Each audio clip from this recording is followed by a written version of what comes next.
Indy Mogul.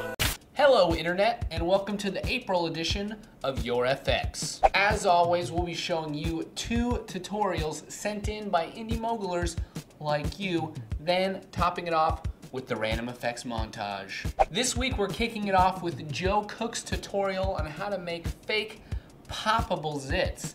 Ugh. Hey there interwebs, I'm Joe Cook, and this week on Indy Mogul, I'm going to show you how to build some disgusting fake zits. The first step in the build process is to cut one bubble from the bubble wrap. Be sure to do this slowly because if you puncture the edge of the bubble, it's ruined. The next step is to fill your syringe. First you want to pour some of the dressing into a bowl, and a note of caution, my dressing smelled absolutely terrible, and if yours does too, you might want to pour out only a small bit. Please be careful when using your syringe though, as it is really sharp, and injecting yourself with salad dressing will not be pleasant. Now the zit itself. Gently puncture the back of the bubble with a syringe. Be careful not to go all the way through though, you just want to put a hole in one side.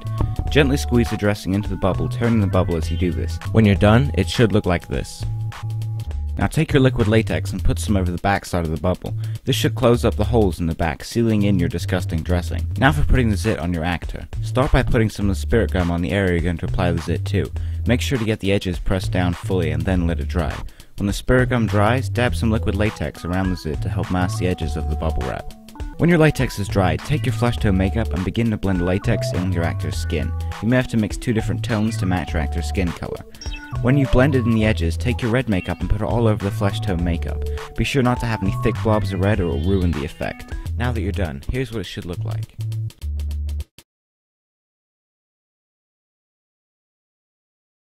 Stay tuned after the break for some robot action and more of your clips. You guys just keep getting better and better at making these special effects. Here is your random effects montage.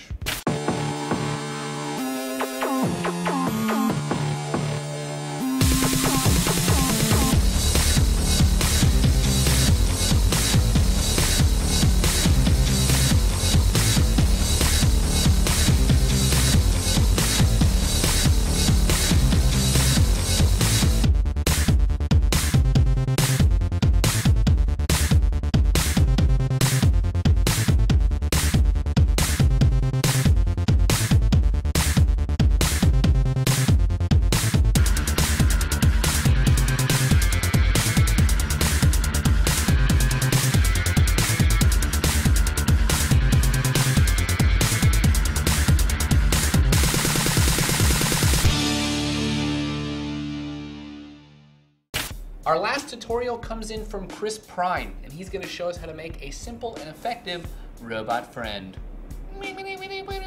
Let's build a robot.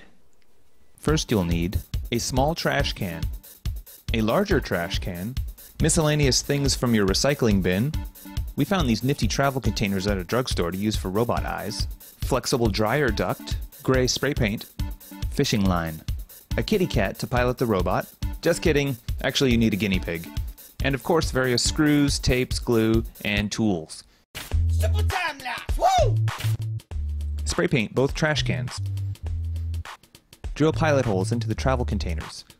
Now drill pilot holes into the top of the small trash can. Screw the travel containers into the top of the small trash can. Cut the flexible dryer duct in half. Drill pilot holes onto each side of the small trash can. Now screw the dryer duct pieces onto each side of the small trash can. We decided to use 2 old water bottles as laser cannons. To do this, drill holes in the bottles and screw them into the other ends of the ducts. Now you can decorate the robot using various pieces of plastic. We used old container lids. Turn the small trash can upside down and place it on top of the large trash can. Place the small trash can lid on top of the small trash can. You could use tape to secure the body sections together, but we chose not to for easy robot destruction action. To make the arms move, cut holes in the ends of the dryer ducts and tie in fishing line. How's it going, Foreman Tom? She's ready. Now it's time to make a movie. Don't forget to add cool robot servo sounds in post. If you don't have any, you can just record the sound of a drill. And we're done. Remember that you can get your tutorials and clips on this show by uploading them to indymogul.com/submit. Right now we need more clips for future random effects montages, so keep them coming. I also want to point out that both today's tutorials came from VFX audition episodes. To check out Joe and Chris's builds in their entirety, check them out at Indy Mogul Extra at this link. We'll see you next week, but before we go, can you please do Indy Mogul a solid? We are losing in the Webby vote for best how-to and DIY. That's right, VFX is losing to a different show.